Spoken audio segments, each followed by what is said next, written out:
Anak yang soleh itu anak yang tahu kalau dia seorang laki-laki nanti, secantik apapun istrinya, selucu apapun anak-anaknya, sebanyak apapun harta yang dia miliki, sehebat apapun dia di mata anak buahnya, demi Allah, orang tua tidak pernah menjadi nomor 2 dalam hidup. Ini banyak orang yang suka salah ini. Cuma gara-gara dunia, orang tua panjang mata menanti kedatangan anak. Jangan, ya, jangan. Anak yang soleh tahu sekali, sampai kapanpun ibumu, ayahmu, sampai kapanpun. Dunia nggak membuat dia lupa ada berkah keramat dunia hidup di atas muka bumi ini. Dia nggak repot datang ke makam-makam para wali. Orang tua nomor 1 yang dia temui. Ini orang hebat. Ini banyak di antara kita makam-makam didatengin, di mana saja didatengin, ngalap berkah. Orang tua panjang mata, berlinang air mata menanti, mana anakku? Mana pohon yang pernah kutanam? Mana pohon yang pernah kurawat? Kudengar dia sudah mulai berbuah, ingin kurasakan buahnya. Berani mengeluarkan dana jutaan untuk hal-hal yang gak disyariatkan. Ini orang tua panjang mata. Rela ndak rela, orang tua kita akan mendengar dan melihat. Ma, aku pengen nikah, aku pengen berkeluarga, Ma. Ya orang tua ya seneng lah. Cuma kalau inget metik buahnya belum terasa, ya ada perasaan kayak gimana gitu loh. Karena dia tahu setelah ini dia akan menikah, bahwa anak orang ada kehidupan yang berbeda yang bakal dia rasa. Orang tua makin hari makin rentan, bukan makin seger. Yang perempuan dibawa orang, ya Allah. Baru kemarin perasaan mainin poni ini anak perempuan kita, betul. Baru kemarin mainin kepangan rambutnya, ya Allah. Ya Allah, baru kemarin perasaan saya titah dia, titah, ya Allah. Belajar jalan, bisa berlari bawa sesuatu, coret-coret tembok, aduh Masya Allah. Sekarang udah gede, dibawa orang, ya Allah, Masya Allah. Yang laki dekat sama mamahnya. Baru kemarin tangan mungilnya kita tuntun, kalau kelepas dia nangis, betul. Sekarang tangannya keker besar, tangan ibunya keriput, betul. Mau nangkep tangan anak pun sudah mulai susah. Membawa anak orang datang dengan gagah, cium tangan, cipika-cipiki, udah. Ma, kita jalan dulu, Ma, ya. Udah Mama, udah. Digandeng tangan kekasihnya, dirangkul pundaknya. Ini anak laki ndak tahu ibunya kayak diiris-iris jantungnya. Dia lihat tangannya yang keriput, ya Allah. Udah berapa lama tangan ini nggak dibawa sama anak ini? Udah berapa lama tangan ini nggak digandeng sama anak saya? Kita merasa bangga akur merangkul istri kita, ibu kita ngelihat pundaknya. Udah berapa lama pundak ini gak dirangkul seperti itu, ya Allah. Dulu aku berdandan secantik-cantiknya, ku dandankan anaknya, ku bawa di hadapan kawan-kawanku, bangga aku. Tapi dia tidak pernah berdandan rapi membawa aku ke hadapan teman-temannya. Lihatlah ibuku, ibunya sudah kebayang, ya Allah, ini anak bakal minta nikah sebentar lagi. Yang wajar kalau orang nanam pohon pengen metik buah, wajar. Ini buah belum terasa, pohon sudah mau dibawa, kebayang tidak? Ya Allah. Mulai dia kebayang. Sehingga rasa-rasa seperti ini menjadi tumpukan rasa di hati orang tua kita, yang nanti pada akhirnya dia pun bakal kembali ke hadirat Allah, kita pun bakal kembali ke Allah, betul? Sementara yang namanya kemuliaan datang dengan cara sabab yang benar. Ridallah fi ridal walidain wa sukhtullah fi sukhtil walidain. Ridanya Allah ada di ridho orang tua, murkanya pun sama.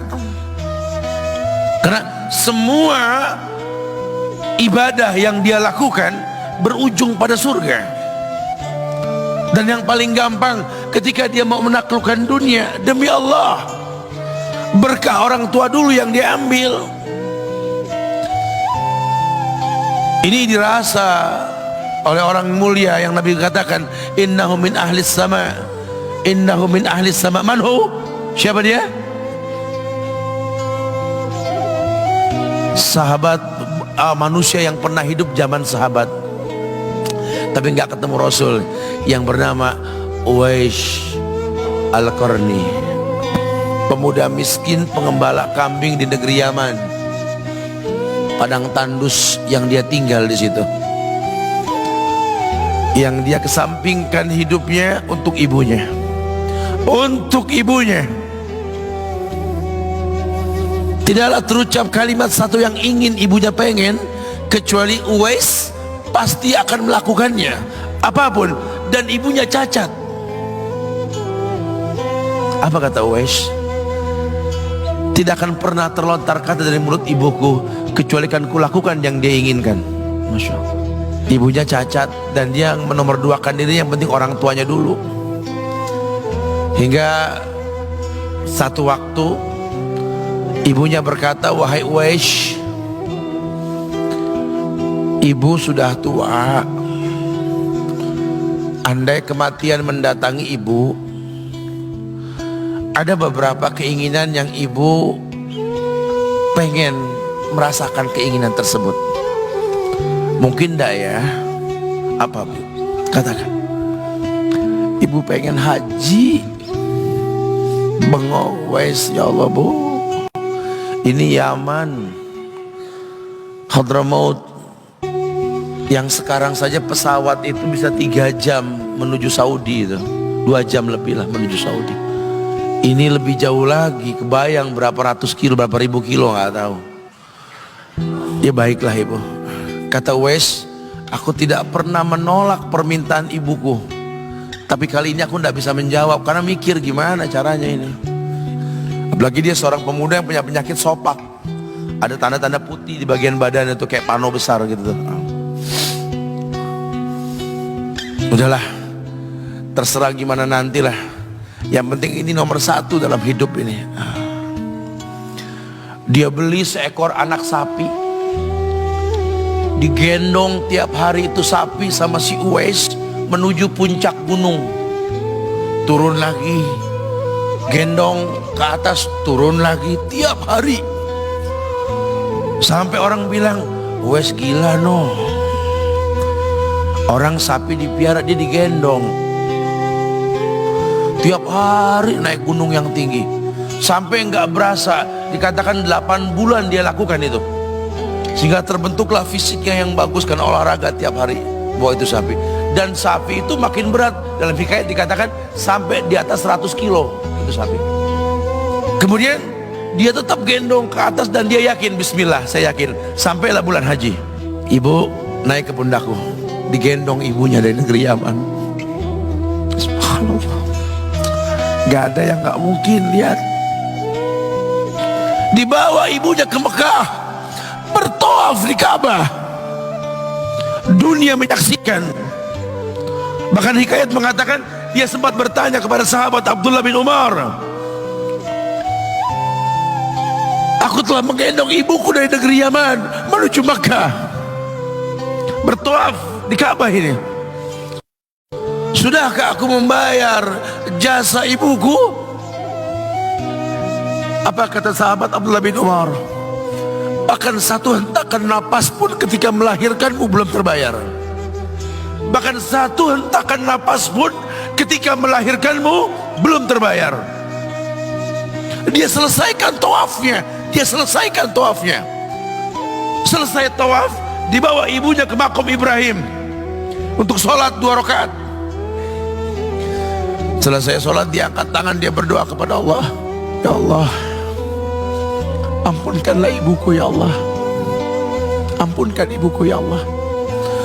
Masukkanlah dia ke sorgamu ya Allah. Masukkan dia ke sorgamu ya Allah. Ibunya berbisik, Uwais, sudahlah, mintalah pada Tuhanmu ampunan untuk dirimu dan sorga untukmu.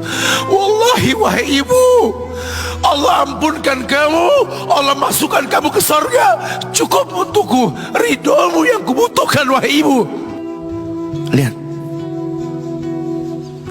manusia saleh, hasil doa Rabbi habli minas solihin. Lihat, makanya ketika Nabi mengatakan innahu min ahli sama, ini manusia penghuni langit. Umar, Ali, temui Uwais.